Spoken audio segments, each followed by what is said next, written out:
আজি তাৰমানে আমাৰ এই যে মহাভাৰতৰ ওপৰত দুই এষাৰ কওঁ যে মহাভাৰত সেই আমি আগৰ যিখন মহাভাৰত চালোঁ, আমি টিভিত দেখিলোঁ, আজি সেই মহাভাৰতখন ভাবি থাকিলে নহ'ব।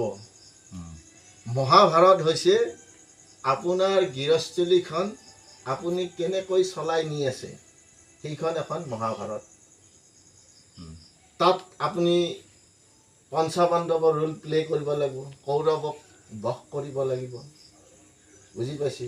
এতিয়া আপুনি মহাভাৰতত যদি এটা হেৰি চাই, তেতিয়া আপুনি কোন? আপোনাৰ মনটো হৈছে অৰ্জুন। আপুনি মনটো য'ত মানে স্থিৰ কৰে আপোনাৰ তললৈ গুচি যায়। অৰ্জুনৰ কাৰ য'তে স্থিৰ কৰে তালৈ গুচি যাব। চকু মুজি মাৰিলেও মাছৰ চকুত সোমাই যাব। তাৰমানে মনটো অৰ্জুন। আমাৰ বিবেকটো হৈছে কৃষ্ণ। আমি যিকোনো কথা বিবেকক সুধি কৰিব লাগে, কাৰণ বিবেকটো হৈছে কৃষ্ণ। আমাৰ গাৰ যিখিনি বল, আমাৰ শক্তি, এই শক্তিৰ অৰ্থ হৈছে ভীম। যদি আমাৰ যিটো যুক্তি, আমি যাক উচিত সিদ্ধান্ত দিম, কিবা এটা ৰায় দিম, আমি কাৰ দৰে দিব লাগিব? আমি আপোনাৰ যে ভীমৰ দাৰ্য কোনি? যুধিষ্ঠিৰ, ধৰ্মৰাজ যুধিষ্ঠিৰ। আপোনাৰ মনটো হ'ব লাগিব, ন্যায়টো হ'ব লাগিব যুধিষ্ঠিৰৰ দৰে। আপনাৰ অহংকাৰটো হৈছে দুৰ্যোধন। এই অহংকাৰ আপুনি বধ কৰিব লাগিব। অৰ্জুনে বা ভীমে তাক মাৰিব লাগিব। আপোনাৰ তেতিয়াহে আপোনাৰ জয় হ'ব। আপোনাৰ যিটো মনৰ অহংকাৰ, সেইটো আপুনি ত্যাগ কৰিব পাৰিব লাগিব। আপোনাৰ যিটো প্ৰতিজ্ঞা, এই মই ইয়াত নাযাওঁ, প্ৰতিজ্ঞা এটা খাই লৈছোঁ। এই প্ৰতিজ্ঞাটোৰ অৰ্থ কি জানে? এইটো ভীষ্ম। সেইকাৰণে প্ৰতিজ্ঞা ভীষ্ম অৰ্জুনে মানে খৰ মাৰি মাৰিব নোৱাৰিলে, তাৰমানে ইচ্ছা মৃত্যু। আপোনাৰ প্ৰতিজ্ঞাটো ইচ্ছা হ'লে থাকি যাব, তাক মাৰিব নোৱাৰে কিন্তু প্ৰতিজ্ঞাটো। কিন্তু এটা কথা আপুনি মানি ল'ব লাগে যে প্ৰতিজ্ঞা সদায় বেয়া বস্তুত খাব লাগে। যে মই আজিৰ পৰাই মদ নাখাওঁ, প্ৰতিজ্ঞা খাই দিওঁ। সেই প্ৰতিজ্ঞা উঠাই নল'ব, আপোনাৰ জয় হ'ব। প্ৰতিজ্ঞাটো ভাল বস্তু নহয়, বেয়া বস্তুত আমি প্ৰতিজ্ঞা খাওঁ।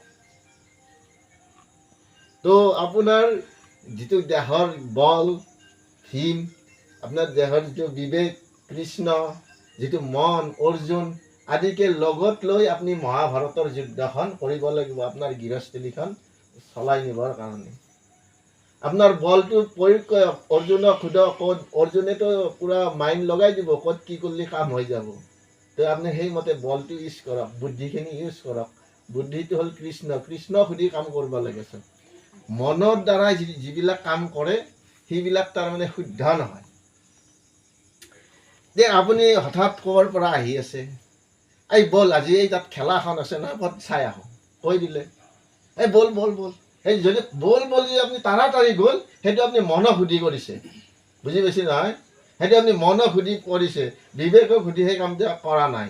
আৰু যদি বিবেকক সুধি কামটো কৰিলে হয়, তেতিয়া আপুনি ঘৰৰ কথা একবাৰ চিন্তা কৰিলে, মোক দগহে ধৰিছে, মোৰ গৰু তাত দিয়াই আছে, মই গৰুকেইটা আনি বান্ধিব লাগিব, তাৰপিছত দানা দিব লাগিব, আমাৰ শ্ৰীমতী নাই বা আমাৰ বাপজনী নাই, তো মই সমস্ত দায়িত্বখিনি কৰিব লাগিব, মই তাৰ লগত গ'লে নহ'ব। তো এই যদি বিবেকক সুধিলে হয়, বিবেকে সেইখিনি আপোনাক পৰামৰ্শ দিলে হয়। অলপ সময় চিন্তা কৰি সি লগ ধৰিছি, গ'লে ভাল হ'ব না বেয়া হ'ব, সেই কথাটো চিন্তা কৰিব পাৰিব লাগিছিল। যদি চিন্তা কৰিব পাৰিলে হয়, তেতিয়া সি বিবেকক সুধিলে হয়।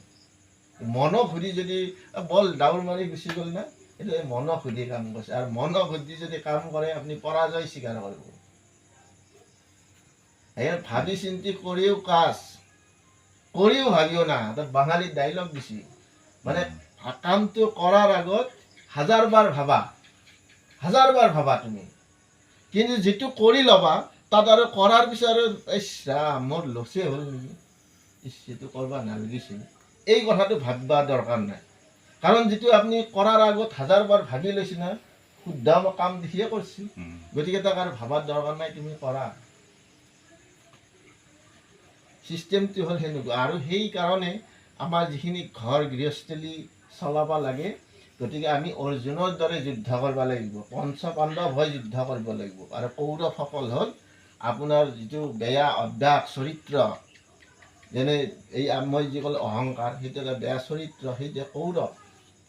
বেয়া কৰ্মগিলা এইবিলাক কৌৰৱ। লোভ মোহ কাম ক্ৰোধ এইবিলাক হ'ল কৌৰৱ। কৌৰৱৰ 100 বংশ বহুত, আৰু আপোনাৰ 5 বংশই এইটো চব ধ্বংস কৰিব লাগিব, তেতিয়াহে আপোনাৰ অন্তৰখন শুদ্ধ হ'ব। আৰু এই অন্তৰখন যেতিয়া শুদ্ধ হ'ব, তেতিয়া অন্তৰৰ হৃদয়ত সদায় কৃষ্ণ জাগি উঠিব। আৰু আপুনি যি বস্তু দেখা পায়, আপুনি মনেদি বেয়া কাম নকৰিব, তাৰমানে ধুনীয়াকৈ হয় কৃষ্ণ, বা কাকো বেয়া উপদেশ কমচে কম নিদিব, যদিহে আপোনাৰ সেই কৃষ্ণটো হৃদয়ত জাগি উঠে। তো আমাৰ এই ঘৰ সংসাৰখন চলাই নিবৰ কাৰণে আমি এই কৌৰৱৰ এই মহাভাৰতৰ যুদ্ধখন প্ৰতিদিনেই আমি কৰি নিব লাগিব। আৰু প্ৰতিদিনেই যেতিয়া যুদ্ধখন কৰি নিব লাগিব, আপোনাৰ উঠাৰ পৰাই ৰাতি শুৱালৈ পাপ কিমান হ'ল? পাপ কিমান হ'ল আপোনাৰ? পাপেই কৰা নাই, কিন্তু আপুনি পুণ্যও কাম কৰি থৈ দিছে। পাপো কৰিছে পুণ্যও কৰিছে, পাপো কৰিছে পুণ্যও কৰিছে, দুয়োৰে হিচাপ নিকাচ বৰাবৰ হৈ আছে। আপোনাৰ চিত্ৰগুপ্তাই হিচাপ লিখি থৈছে, দিল্লীৰ হিচাপ দিল্লীৰ ৰাগাবলাত উঠাই থৈ দিছে, যে আপোনাৰ আজিৰ পাপটো বেছি হৈছে, পুণ্য কম হৈছে। মাইনাছ ঘাটি বাজেট, মাৰ্কেটত ঘাটি বাজেট লাগি আছে আপোনাৰ।